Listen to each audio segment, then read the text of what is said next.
아멘.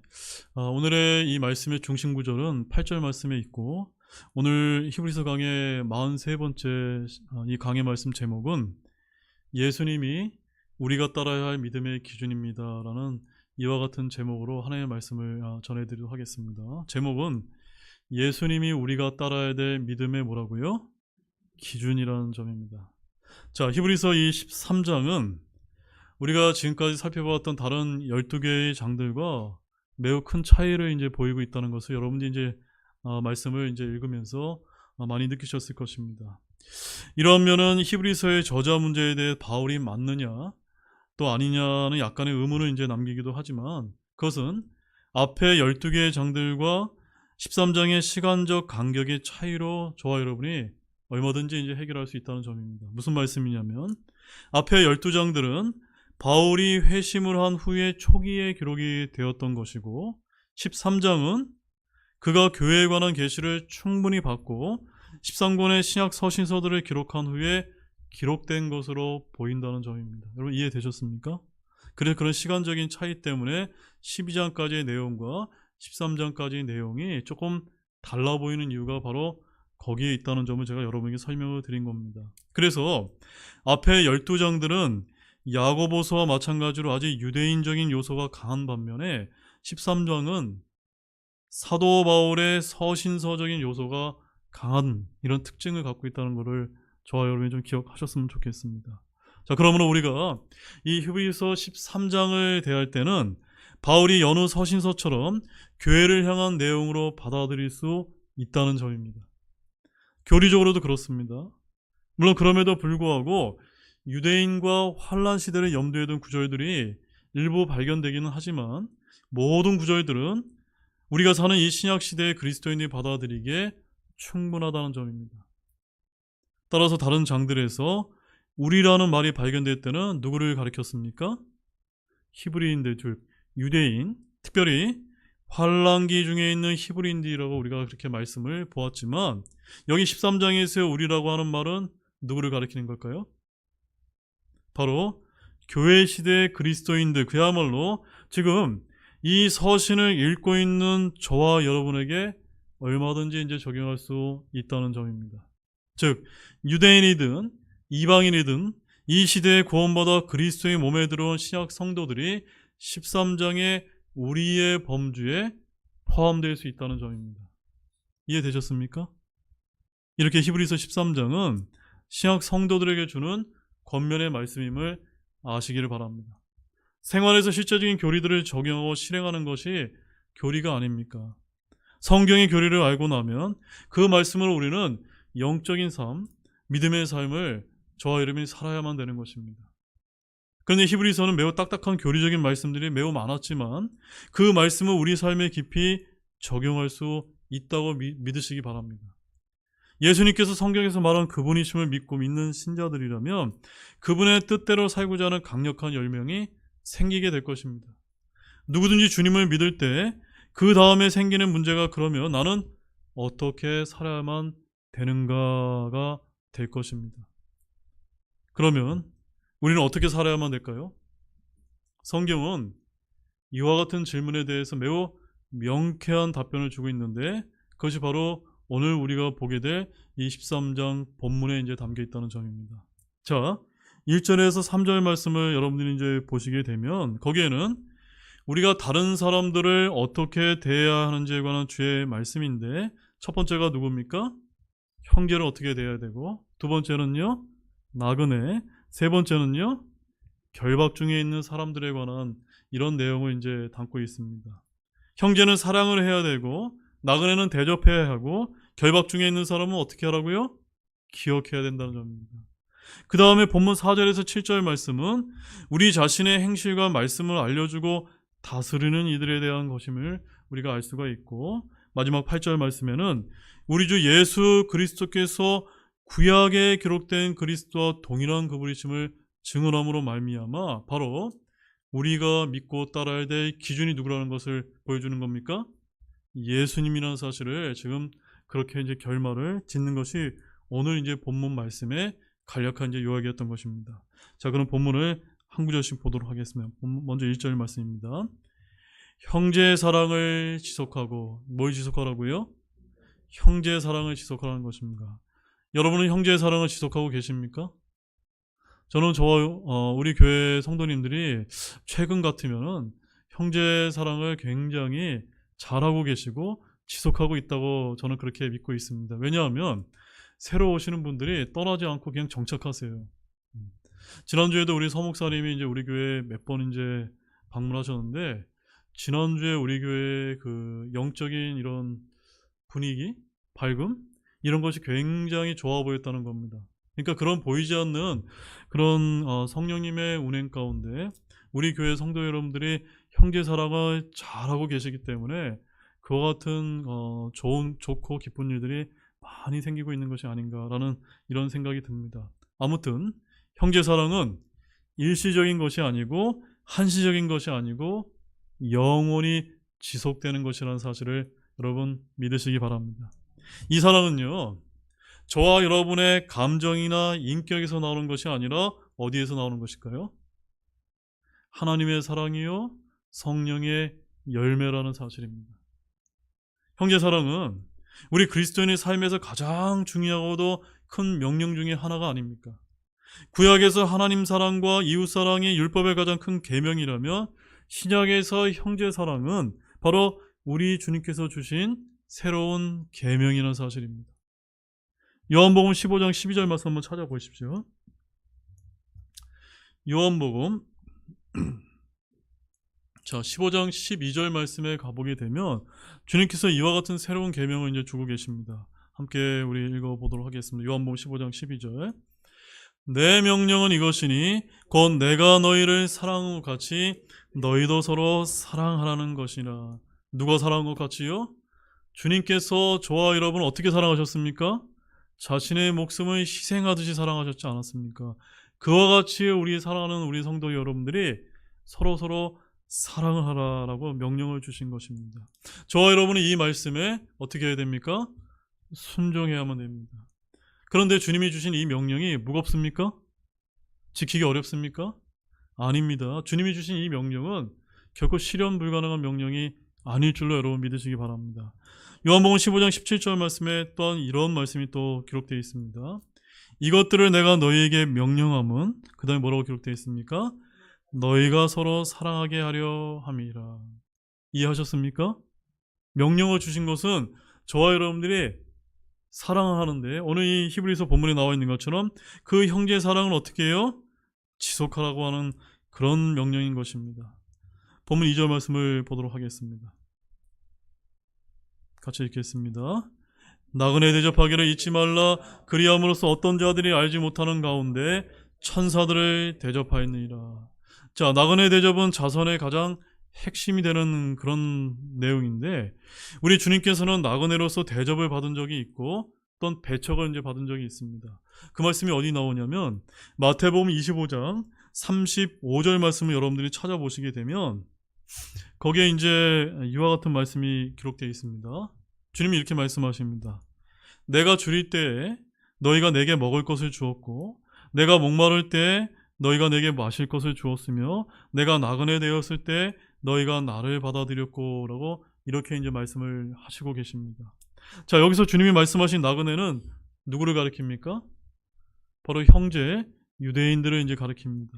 바로 우리가 대접해야 될 나그네가 누구인지 그 대상이 매우 명확하게 이제 기록이 되어 있다는 점입니다. 지난 2000년간 세상에 떠돌아다니는 유대인들이 이 세상의 나그네였던 것입니다. 또한 우리 그리스도인들 역시도 뭐라고 불립니까? 나그네요, 순례자가 아닙니까?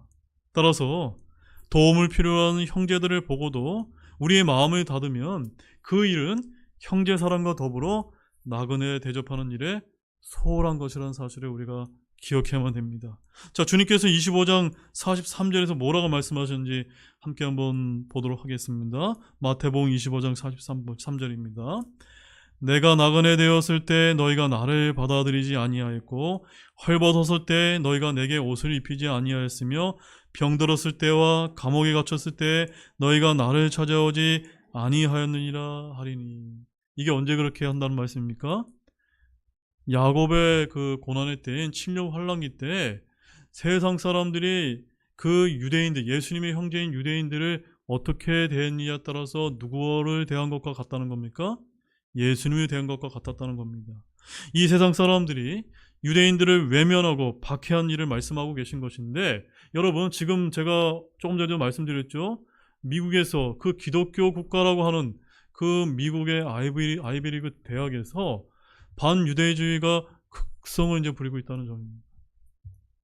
바로 이스라엘은 이집트 땅에서 나그네로 거했고, 모세도 미디안 땅에서 나그네가 되고, 믿음의 사람들 모두 이 세상에서 나그네라고 히브리서 11장 13절에서 말씀하고 있습니다. 또한 베드로전서 1장 1절에서는 예수 그리스도의 사도 베드로는 본도와 갈라디아와 갑바도니기와 아시아와 비두니아에 두루 흩어진 나그네들에게 편지를 썼는데, 이는 그가 할례받은 자들을 위한 사역자로서 흩어진 유대인들을 두루 흩어진 나그네들이라고 말하는 것입니다. 초대교회 박해 때 예루살렘에 있던 그리스도인 유대인들은 온 세상에 흩어졌는데, 이들이 바로 본문에서 말하는 나그네가 되는 것입니다. 그리스도인들 역시도 이 세상에서 나그네입니다. 베드로전서 2장 11절 말씀에 또 가보게 되면 이런 말씀이 기록되어 있습니다. 극진히 사랑하는 자들아, 내가 나그네와 순례자인 너희에게 간청하노니 혼을 대적하여 싸우는 육체의 정욕들을 삼가라라고 이렇게 이제 말씀하고 계십니다. 사람들 중에 나그네를 대접하다가 천사들을 알지 못하는 가운데 대접한 사람이 있다는 점입니다. 저 하늘에서 자신이 먹을 것이나 입을 것, 마실 것을 준 천사들을 만난 사람도 있습니다. 또한 천사들은 이 땅에서 구원의 상속자가 될 자들 섬기라고 보내어진 섬기는 영들이라고 히브리서 1장 14절에서 말씀하고 있습니다. 따라서 저와 여러분은 나그네를 어떻게 해야 됩니까? 잘 대접하다가 어떤 경우에는 저와 여러분이 천사들을 대접할 수도 있다는 사실을 여러분 기대하시기 바랍니다. 본문 3절 말씀입니다. 보겠습니다. 결박되어 있는 자들을 기억하되 그들과 함께 결박된 심정으로 기억하고 너희 자신도 몸 안에 있으므로 역경당하는 자들을 기억하라. 자, 먼저 결박 중에 있는 자들, 이 자는 누굽니까? 감옥에 갇혀 있는 자들을 말하는 것입니다. 범죄로 인해 감옥에 갇힌 사람도 있고 억울하게 갇힌 사람들도 있고 주님과 복음을 위해 감옥에 갇힌 사람도 있다는 점입니다. 결박은 그러나 감옥에만 있는 것은 아닙니다. 육체의 질병 또한 몸을 결박하는 사실이 될 때가 있습니다. 돈이 없어서 꼼짝하지 못하고 묶인 사람도 있습니다. 또한 마귀의 올매에 걸려있는 사람도 있습니다. 우리는 그런 자들을 부끄러워하지 말고 외면하지 말고 어떻게 해야 되죠? 기억해야 된다 라고 주님께서 우리에게 말씀하고 있습니다. 특히 복음으로 인해 결박되어 있는 그런 자들을 기억하되 그들과 함께 결박당한 것 같이 기억해야 될 줄로 아시기 바랍니다. 또 두 번째로 너희 자신도 몸 안에 있으므로 라는 이 말씀은 우리의 혼과 몸에 대해 분명한 진리를 보여주는 그런 말씀이 아닐 수가 없습니다. 몸은 우리가 거하는 거처, 집인데 우리는 어디 아래 있습니까? 몸 안에 있는 것입니다. 몸은 혼의 집이요, 옷이요, 그릇이요, 장막이 아닙니까? 몸 안에 있는 혼이 바로 나 자신의 실체가 아닙니까? 혼은 몸 안에 있습니다. 또 혼이 자아입니다. 그래서 마가복음 8장 36절 말씀에 가보게 되면 여러분이 잘 아시는 이런 말씀이 있습니다. 사람이 만일 온 세상을 얻고도 자기 혼을 잃으면 그에게 무슨 유익이 있겠느냐. 뭘 잃으면요? 혼을 잃으면. 자기 혼을 잃으면이라고 이 한 부분이 바로 자기를 잃거나 라고 부른 것과 똑같은 것입니다. 바로 자기 혼이 바로 여러분 자신을 가리키는 것입니다. 바로 우리 혼은 몸 안에 있기 때문에 몸이 결박을 당하면 무엇이 괴로운 겁니까? 혼이 괴롭다는 사실을 여러분 아시기를 바랍니다. 본문 4절 말씀입니다. 읽겠습니다. 결혼은 모든 사람들 가운데서 존귀한 것이니 잠자리를 더럽히지 말라. 그러나 음행을 일삼는 자들과 간음하는 자들은 하나님께서 심판하시리라. 저는 오늘날 일어나고 있는 재림의 징조 중에 하나도 바로 이 4절 말씀에 있다고 믿습니다.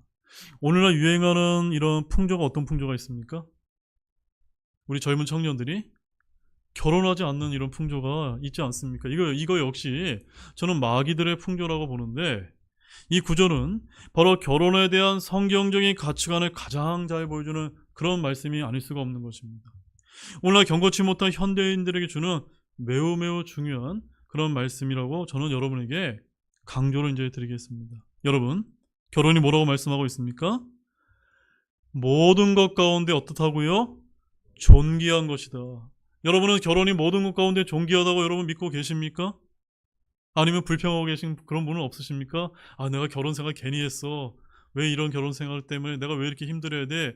이런 생각 가지지 마라. 그렇게 된 거는 그건 마귀들이 주는 생각인 것입니다.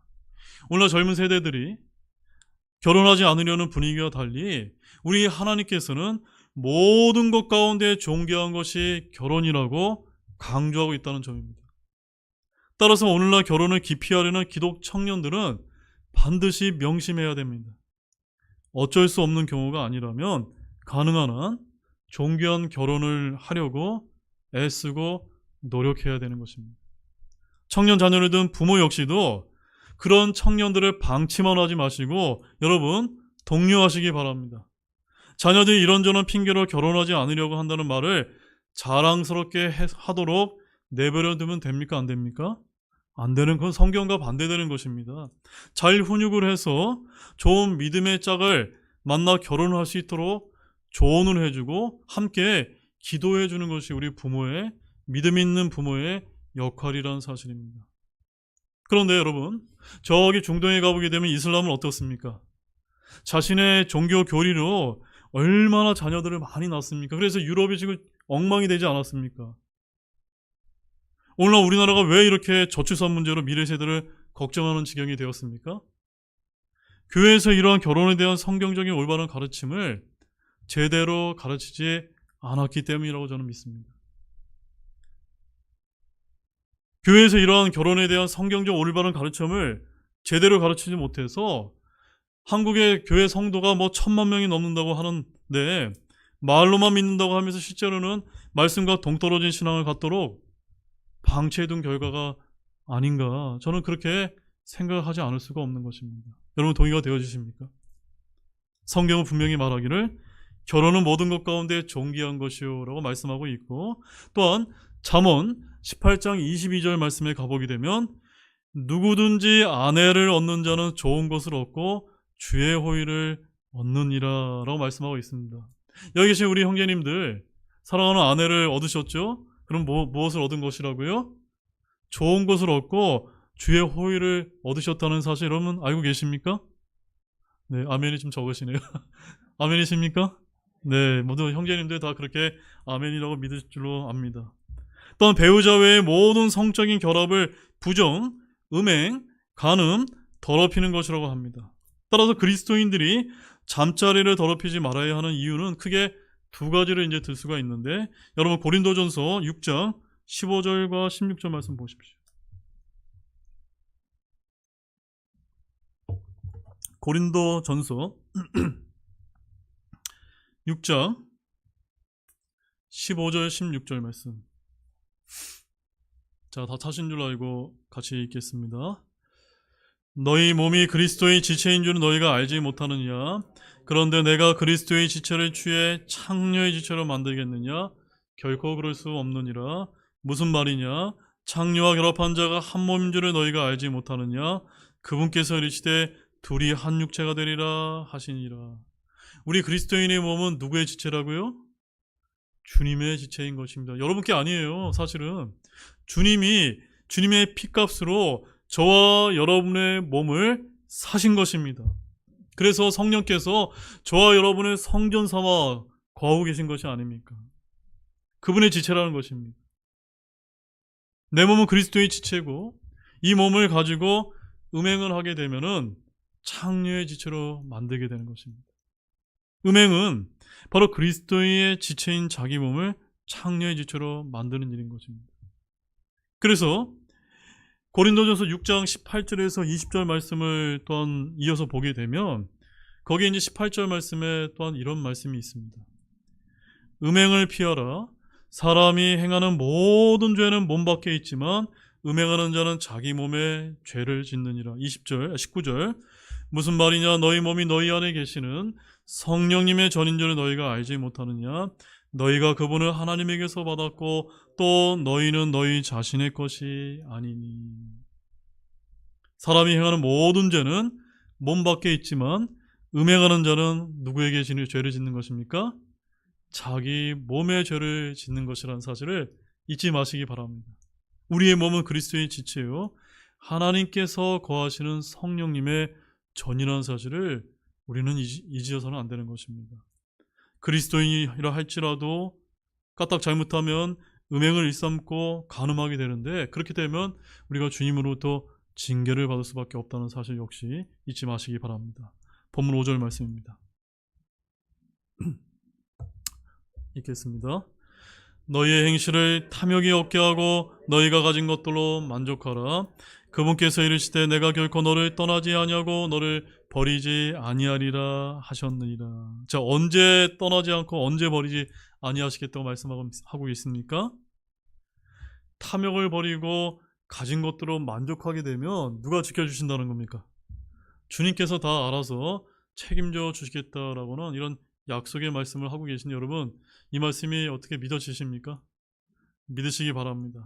사람은 저마다 욕구가 있는데 그 욕구를 미워하고 정당화하고 추구하도록 하는 것이 오늘날 살아가는 우리의 이 현대 사회라는 사실입니다. 너희 행실을 탐욕이 없게 하고라는 이 말은 아무것도 소유하지 말고라는 그런 의미가 아닌 것입니다. 돈을 버는 것은 여러분 자유입니다. 하나님은 각 사람에게 재물을 얻을 능력도 주셨습니다. 하지만 성경은 돈 자체는 악이 아니지만 디모데전서 6장 10절 말씀에 가보게 되면 돈을 사랑함이 뭐라고 말합니까? 모든 악의 뿌리라고 말하고 있지 않습니까? 같은 맥락에서 탐욕이 무엇이라고요? 우상 숭배임을 믿으시기 바랍니다.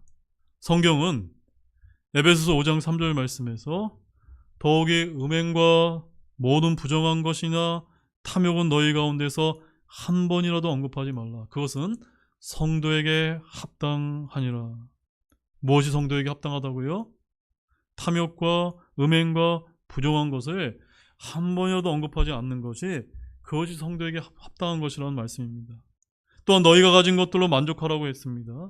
탐욕이 없는 삶이란 어디에서 시작하는 것일까요? 만족하는 줄 아는 데서 시작된다는 사실을 여러분 아시기 바랍니다. 다른 사람이 더 많이 가진 거, 그런 것들을 부러워하기 시작하면 여러분 이미 탐욕의 죄를 저지르고 있는 것일지 모르는 것입니다. 사람은 자기 자신이 받은 급료로 만족하는 이가 거의 없지만 자신이 현재 가진 것들로 만족하려고 하는 이 말씀의 핵심은 여러분이 지금 가진 것이 무엇인지 아는 데서 시작하는 것입니다. 여러분, 저와 여러분이 가진 것이 무엇일까요? 무엇일까요? 여러분 구원을 다 갖고 계십니까? 영원한 생명 갖고 계십니까? 믿음 갖고 계십니까? 주의 말씀 갖고 계십니까? 하나님의 성령 갖고 계십니까? 하나님의 약속 갖고 계십니까? 우리가 가진 것들이 바로 이런 것이 아닙니까? 여기에 만족하게 되면 무엇을 없앨 수가 있을까요? 탐욕을 우리가 내려놓을 수가 있는 것입니다. 디모데전서 6장 6절과 8절 말씀을 가보게 되면 거기에 또 이런 말씀이 있습니다. 그러나 만족하면서 하나님을 따르는 것은 큰 이득이니 먹을 것과 입을 것이 있은즉 우리가 그것으로 만족할 것이니라. 이런 말씀이 있는데 단순한 삶, 여러분 복잡하게 살지 마시고요. 단순한 삶, 경건한 삶을 위해 가장 쉽고 좋은 방법이 바로 이것임을 여러분 아시기 바랍니다. 이렇게 해서 이런 삶을 살 때 주님께서 5절에서 하반절에 뭐라고 말씀하십니까? 같이 한번 읽어보실까요? 그분께서 이르시되 내가 결코 너를 떠나지 아니하고 너를 버리지 아니하리나 하셨느니라. 참으로 주님의 위대한 약속이지 않습니까, 여러분? 이 약속 여러분 믿으십니까? 이 주님의 약속은 변하지 않고 신실합니다. 우리 주님은 결코 우리를 떠나지 아니하고 우리를 버리지 아니하시며 이 말씀은 주님의 신실하고도 불변한 약속임을 굳게 믿으시기 바랍니다. 본문 6절 말씀입니다. 읽겠습니다. 그러므로 우리가 담대히 말하되 주는 나를 돕는 분이시니 사람이 내게 무엇을 행하든지 내가 두려워하지 아니하리라 하노라. 여러분, 성경은 우리가 담대히 말하는 것이 있다라고 가르치고 있다는 점입니다. 그것이 무엇입니까? 그것이 뭐라고 여기서 가르치고 있죠? 주는 나를 돕는 분이시니. 이것이 성경에 우리가 담대히 말하는 것이라고 가르치고 있는 것입니다. 저와 여러분은 믿고 구원받아서 우리 주님의 도우시는 은혜를 얻기 위해 언제든지 기도로 나아가 구하기만 하면 되지 않습니까? 시편의 다윗은 어려울 때마다 주님께 도움을 구했습니다. 그때마다 다윗은 도움을 얻지 않았습니까? 다윗은 주님이 도움이 되신다는 사실을 너무나 잘 알았는데 시편 46편 1절 말씀에 다윗이 이런 고백을 합니다. 하나님은 우리의 피난처시요 힘이시니 고난 중에 그 즉시 만날 도움이시니라. 뭐라고요, 여러분? 고난 중에 만날 그 즉시 도움이 되시는 주님임을 여러분 믿고 계십니까? 그렇다면 우리에게는 언제든지 우리가 구하기만 하면 되는 것입니다. 하나님보다 빠른 도움, 즉시 만날 도움은 없습니다. 과연 저와 여러분이 담대히 말하는 것이 무엇입니까? 여러분, 무엇을 여러분 담대히 말하십니까?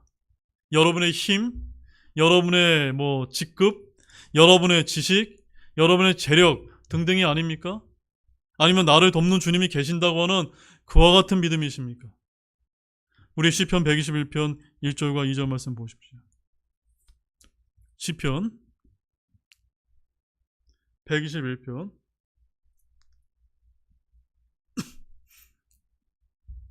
1절 2절 말씀 같이 읽어보겠습니다. 내가 산들을 향해 눈을 들리니 나의 도움이 거기서 오는도다. 나의 도움이 하늘과 땅을 만드신 주로부터 오는도다. 아멘. 여러분, 이와 같은 믿음 다 갖고 계시죠? 그런데 우리가 때때로 고개를 떨구고 세상의 무거운 짐 때문에 좌절하고 낙심할 때가 얼마나 많은지 모릅니다. 그때마다 저와 여러분이 어떻게 해야 됩니까? 저 하늘을 바라보면서 나의 도움이 온 천지 만물을 만드신 전능하신 주 하나님으로부터 오신다는 사실을 믿는 가운데 간절히 여러분 구하시기를 바랍니다. 바로 그렇게 되면 그 주님이 고난 중에 즉시 만날 도움이 되실 것입니다. 이런 주님의 말씀, 그분의 약속을 신뢰하시기 바랍니다. 그러므로 주님이 나를 돕는 분이심을 고백하는 그런 신자들은 사람들이 내게 무엇을 하든지 결코 두려워하지 않을 이유가 바로 여기에 있는 것입니다. 그러나 우리가 사람을 두려워하게 되면 어떻게 됩니까? 잠언 29장 25절 말씀에 가보게 되면 올무에 걸린다고 말합니다. 하지만 우리가 주를 신뢰하면 안전할 줄로 믿으시기 바랍니다. 본문 7절입니다. 같이 읽겠습니다. 하나님의 말씀을 너에게 말해주고 너희를 다스린 자를 기억하며 그들의 행실의 결말을 깊이 살펴보고 그들의 믿음을 따르라. 자, 지금까지 형제를 사랑을 지속하고 나그네를 대접하를 잘하고 결혼이 존귀한 것이고 그 다음에 이제 이런 말씀들이 딱 이제 열거가 된 다음에 갑자기 7절 말씀에 어떤 말씀이 나옵니까? 지금 목회자에 대한 얘기가 나오고 있습니다. 좀 뭔가 생뚱맞지 않습니까? 이 구절은 바로 지역교회 감독과 장로와 목사와 관련해서 우리는 어떻게 해야 하는가를 알려주는 그런 말씀이 여기 이제 나오고 있는 것입니다. 저는 갑자기 왜 히브리서 13장 7절에서 이 말씀을 저와 여러분에게 주고 계신지 제가 깊이 묵상하지 않을 수가 없었습니다. 왜 그럴까요, 여러분? 여러분, 이 지역교회를 다스리고 있는 또한 감독하고 있는 목회자의 행실의 결말을 깊이 살펴보고 그와 같은 믿음을 따르고 계십니까? 며칠 전에 어떤 형제님과 제가 이제 상담 중에 저에게 이제 이런 말씀을 해주셔서 되게 큰 이제 격려가 됐습니다. 그분이 제게 이런 말씀을 주셨습니다. 목사님, 우리 강 목사님과 같이 귀한 목자를 만나고 인도를 해주셔서 참으로 감사하다고 말씀을 하면서 교회에서 제일 중요한 것이 바로 목회자입니다라고 제게 이제 이런 말씀을 이제 해주셨습니다. 여러분도 이 형제님의 말에 모두 다 동의하고 계십니까? 저도 지금까지 살아오면서 많은 지역교회를 다니고 거쳐오면서 정말 많은 목회자를 제가 만났습니다. 참으로 참 감사한 것은 저에게 참 선한 영향력을 미쳤던 레이 레드먼 선교사님, 또한 갈보리 침례교회 구정민 목사님 등과 같은 이런 귀한 분을 만난 것은 저에게 참으로 큰 하나님의 은혜가 아닐 수가 없었던 것입니다. 저는 가끔 이런 생각을 합니다. 저도 방금 열거한 그와 같은 귀한 목자가 될 수 있는가? 아직 많이 부족하지만 저는 그분들을 닮으려고 지금도 애쓰고 또 애쓰고 있다는 걸 여러분 믿으시기 바랍니다. 아니, 선한 주 예수님을 더욱더 닮아가려고 애써야 될 줄로 저는 그렇게 알고 노력하고 있음을 여러분 아시기 바랍니다. 이처럼 우리가 믿음 생활을 잘 하려면 좋은 목회자를 이제 만나는 것이 아닐까라는 점을 아마 저와 여러분이 모두 다 공감하실 것입니다. 그런데 여러분, 좋은 목회자라는 무엇일까요, 여러분? 좋은 목회자. 여러분의 생각이 아니라 지금 오늘 히브리서 본문이 뭐라고 정의하고 있습니까? 지금 7절에 나온 그대로입니다. 첫 번째 뭡니까? 하나님의 말씀은 너희에게 말해주는 목회자가 진짜 좋은 목회자인 것입니다. 이게 첫 번째입니다. 여러분, 바로 그것 때문에 우리 교회에 나와 계신 것이 아닙니까? 제가 이 목회자로서 좋은 목회자가 아니라 나쁜 목회자가 돼서 하나님의 말씀이 아니라 저 세상에 있는 뭐 철학이라든가 유머라든가 뭐 예화라든가 제가 그런 것에 치중하는 것이 아니라 하나님의 말씀에 있는 그대로 전달해 주려고 애쓰는 그런 여러분 목회자로 여러분 믿고 계십니까? 오늘날 교회들도 많고 참으로 유튜브의 설교가 홍수처럼 쏟아집니다. 그러나 정말로 하나님의 말씀을 있는 그대로 전해주는 신실한 사역자가 얼마나 많을까라는 생각을 저는 하지 않을 수가 없습니다. 그런 것으로 볼 때 오늘날 이 시대는 말씀의 기가가 같은 그런 갈증의 시대가 아닌가라는 그런 생각이 많이 든다는 점입니다. 그리고 그 목회자가 하나님의 말씀을 잘 전달해 주어도 과연 그 말씀대로 살고 있는지 행실의 결말을 깊이 살펴보면 저는 답은 나와 있다고 저는 믿습니다. 본문 17절 말씀을 한번 보십시오. 거기 또 어떤 말씀이 있습니까? 같이 보겠습니다. 너희를 다스리는 자들에게 순종하고 복종하라. 그들은 마치 자기들이 회개보고 해야 할 자들인 것 같이 너희 혼을 위해 깨어있나니 그들이 기쁨으로 그 일을 하게 하고 근심으로 하게 하지 말라. 그것은 너희에게 유익을 주지 못하느니라. 여러분, 제가 이제 목회자가 되고 나서 가장 이제 힘든 게 뭐냐면요. 물론 교회 안에서 여러 가지 어려운 일을 겪을 때도 참 힘이 들기도 하지만 성도 여러분 한 사람 한 사람의 그 믿음에 대한 책임이 제게 있고 제가 그리스도의 심판석 앞에 섰을 때 하나님께서는 여러분에게 묻기보다 누구에게 물을까요? 저한테 물으실 것을 제가 생각하게 되면 어떨 때는 참 굉장히 이게 그 책임감과 무거운 짐 때문에 잠이 안 올 때가 있다는 것을 여러분에게 좀 솔직히 고백을 이제 드립니다. 따라서 우리는 이런 말씀을 기억하고 저뿐만이 아니라 우리 목회를 하는 이런 주의 일꾼들에게 여러분 참 순종하는 이런 저와 여러분이 되었으면 좋겠습니다. 말씀을 알려주고 다스리는 자들은 양떼들에게 또한 본이 되어야 될 것입니다. 여러분이 기억해야 될 점은 여러분의 목회자들이 기쁨으로 이 주의 사역을 감당할 수 있도록 도와주시기를 바랍니다. 왜냐하면 그렇지 못하면 누구에게 유익이 없습니까? 네, 바로 성도 여러분에게 결코 유익이 없기 때문인 사실을 여러분 아셨으면 좋겠습니다. 마지막 본문 8절 말씀입니다. 같이 큰 목소리 읽어보겠습니다. 예수 그리스도는 어제나 오늘이나 영원토록 동일하시니라. 자, 오늘 이 히브리서 본문의 말씀을 보게 되면 우리가 성도로서 형제 사랑을 지속해야 하고 또한 그리스도인으로서 결혼 생활에 충실해야 되며 우리 행실도 탐욕이 없게 해야 한다는 그런 말씀을 우리가 앞에서 이제 배우게 되었습니다. 그리고 그런 믿음을 배우기 위해 우리를 가르치는 교회 감독자의 믿음을 따르라는 권면의 말씀도 저와 여러분이 이제 살펴보았습니다.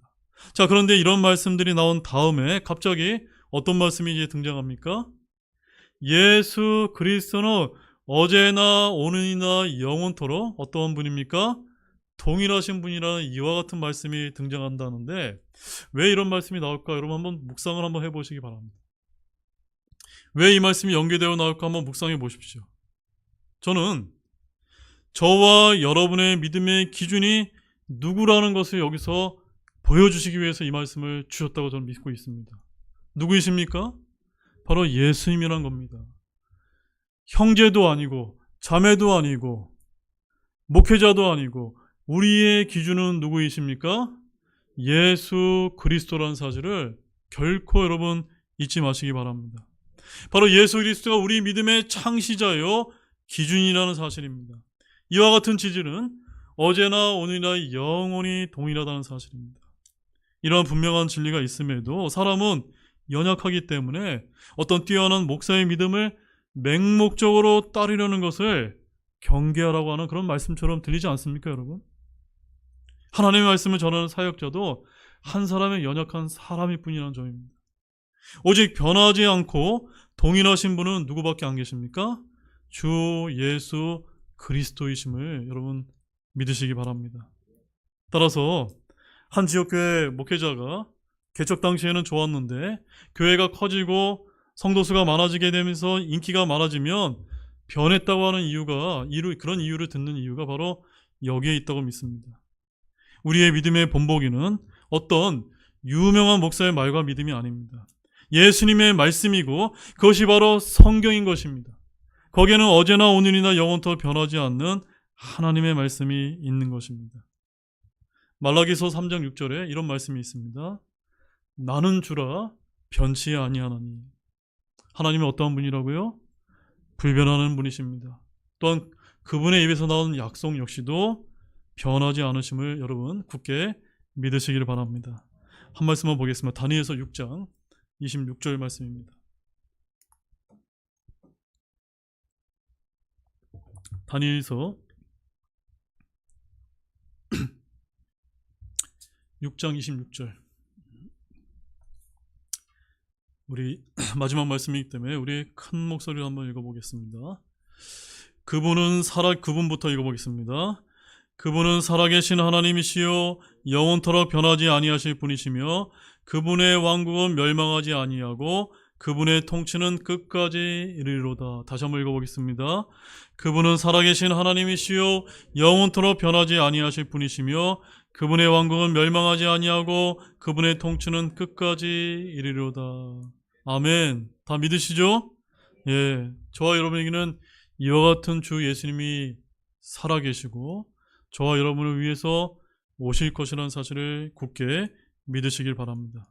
이제 결론의 말씀을 드리도록 하겠습니다. 여러분, 사도 바울은 히브리서 13장에 있는 말씀을 이제 기록을 하면서 우리 믿음 생활의 기준으로 영원토록 변치 않는 예수 그리스도를 제시하고 있는 것입니다. 항상 이 점을 잊지 마시기 바랍니다. 우리가 형제 사랑을 지속하고 나그네를 잘 대접하며 존귀한 결혼 생활을 하고 탐욕이 없는 믿음의 삶을 사는 모든 것의 기준은 누구이십니까? 예수님이라는 사실을 잊어서는 안 되는 것입니다. 오직 주님만을 따르는 모든 분들이 되시기를 주님의 이름으로 간절히 축원합니다. 기도가 마치겠습니다.